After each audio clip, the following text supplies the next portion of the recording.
This channel is for educational purposes only. Please do your own due diligence before making any investment decisions. Hi, this is Joe. So today I want to discuss using MACD in multiple time frames. I'm going to start with a monthly chart, work my way back down to an hourly chart.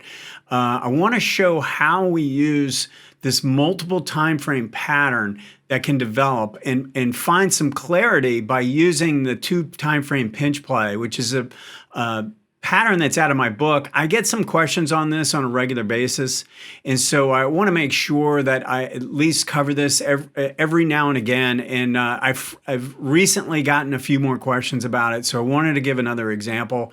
And so let's go ahead and get into this example using a match group, MTCH. And so the monthly chart, I'm going to start here. Now I have the arrow showing where the trade actually, the vicinity of the trade that I'm going to discuss, but we can talk about what took place on starting with the monthly, and notice how we had a strong trend to the upside. ADX has been very strong. Even now, it's still well above 25.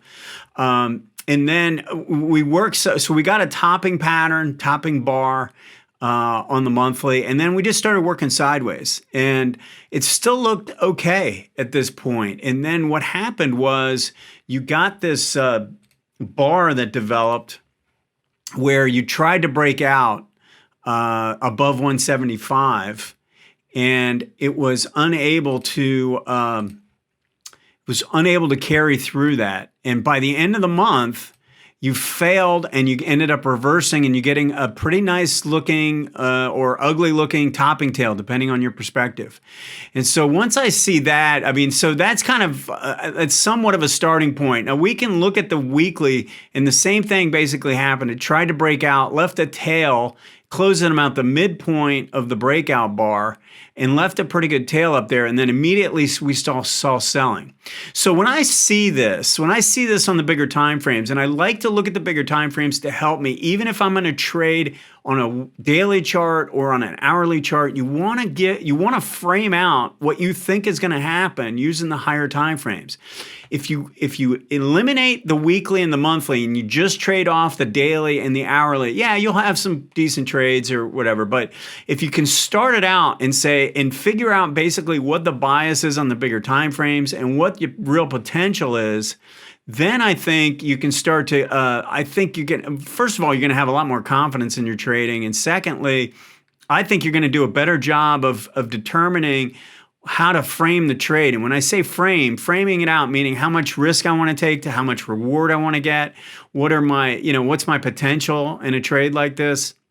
And I think we want to give yourself, more aggressive targets, more conservative targets, and go from there. So I can look at this chart and say, once this failed and broke to break out, and we got a topping tail on the monthly, the odds are pretty high that we're going to come back and test 138, which was the 18-month line, or potentially, just down into the support zone around 140. So if we look at what happened on the daily chart, notice how you had the same pattern. You have this failure to hold the breakout, even after a really good up bar. And then you come down and you form a pinch. And notice there's a few things I want to zero in on this, so I'm going to do that right now. Notice how this line is crossing below the zero. So on the MACD, was crossing below zero, and this had a pretty good slope to it to the downside now, the signal line. So I'm looking at this pinch saying, this looks like this is the first cross of the zero line, and we're getting a little pinch. Now, a key thing that I talk about, and I have talked about in these videos, is that a lot of times this will take place inside of a range. The first pinch play happens in the range.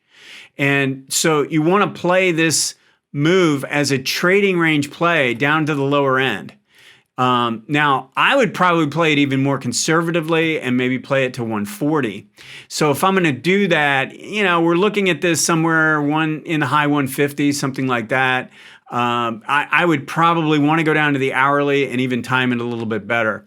So I know I have that. You can play it by itself as a single MACD pinch play and take the trade on this bar as it's coming down through after three greens to the upside. You get this bar taking out the prior low.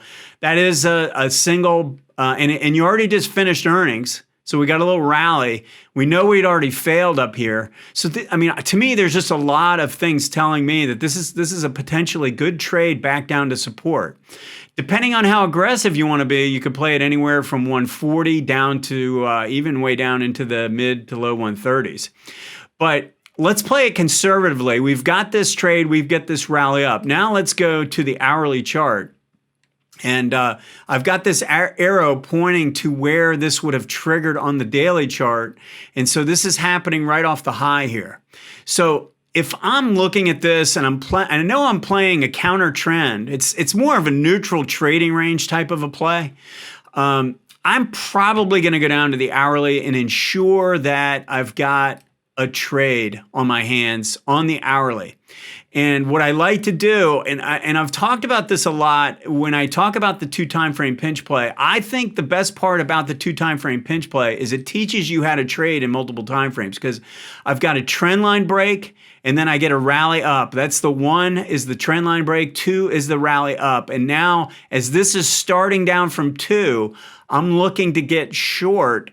Not necessarily waiting for 3 in this instance, because I have 2 pieces of the puzzle in place and I know I just failed at a key level at 170.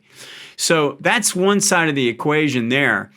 Then we can go and look at the hourly chart and realize essentially the same thing happened. We have a trend line break and we move down and then we rally up. And I personally like to see this trade take place closer to the 18. Don't really want to do this here when you're still got a lot of distance from the 18. I prefer to see it come towards the 18, and we got 2 higher lows and a narrow range bar right here. So, theoretically, and you have the pinch play here. And notice the difference. You see this play here where it looks like a pinch, but it's happening where both lines are above the 0 level. This is actually the first time where both lines are below and we get a pinch. Okay, this is a big distinction that if you're going to look at these, try not to get caught in the ones that are showing up right at the 0 line. Wait for them to cross down below and get a little closer to the 18. In this instance, that's what you would have done. So again, when I'm doing these trades, I mean, yes, theoretically, you could put the trade on taking out the low of this bar and use the high of this bar. When you do that off an hourly, I'm not a huge fan of doing that off the hourly, unless you're going to do the options. So a couple guys asked me about doing the options. So if I'm going to do this trade, I know it's a trading range play. I know it's, so I'm inside the range playing to the lower end of the range. And I know that I've got a pinch play on the daily and then a pinch play on the hourly. If I'm going to do this and I'm going to trade this, I'm going to still wait for this to trigger off the low of this bar. But instead of doing the stock, I'm going to do options. So I'm going to play for a move, and I'll probably use, so again, the conservative entry is around 140. You could use options that are 140 and make them about no more than about a month, 6 weeks out. And you could actually use the 145s. You have to determine how expensive they are and how much you want to risk. So the way I do it is I figure out how much I would risk if I were going to put on the stock. If I bought the stock, how much would I risk to my stop? And again, you want to keep that at 1% of equity in most cases. But let's just say, you're risking, just to throw a number out, let's just say you're risking $250. Well, I want to go figure out how many options I can do and spend $250. Okay, and I like doing the out of the monies that allow me, and you're not giving them that much time, 4 to 6 weeks, that allow me the ability to not put that much money up front. But if it works in my favor and they start to move, you're going to see these things explode. And I think the other thing that you'll figure out is if it's moving down, but it's not moving down fast enough for you, that you're going to have to take some profits along the way to make sure you get your money back, or maybe just take a profit that says, okay, if I've got a week left in my option, I get a couple bars down and I'm not still at my strike price, then I might want to go ahead and just take it off. So those are the things you have to do when you're managing those type of positions. It puts an extra element of management in place when you're doing the options, I think, because you have to reference time. You don't really have to reference time when you're looking at a stock trade necessarily, unless you have earnings coming or something like that. But in this case, we already passed earnings. So if I did the stock, I don't have to worry about how long it takes. But with the option, you do have to worry about how quickly it's moving. So these are the types of things I want you to keep in mind. But you can put on a trade that's based off an hourly and not have to worry about overnight risk. Because if you short the stock and you put a stop up here and the market gaps up the next day, the odds of you actually getting what you put in as your stop is probably not going to be very good. So the way to avoid that is to do the option and figure out how much you want to risk and then put that in the option. That's the way I would go about do it. Play the out of monies. I mean, look, you're risking that money just like you would in the stock. And you're going to want to see immediate gratification. The stock needs to start working in your favor right away, or it's going to be the premiums are going to drop pretty quickly if it doesn't. So all these factors you have to take into account. I do like using this 2 time frame pattern for that, because if you get it right, it should move in your favor right away. Now, the other thing you can do with the option is if you buy the puts on the break of this low and it comes back up through here, you're still going to have some decent value in your options and you can take them off. So you could get your money back doing that.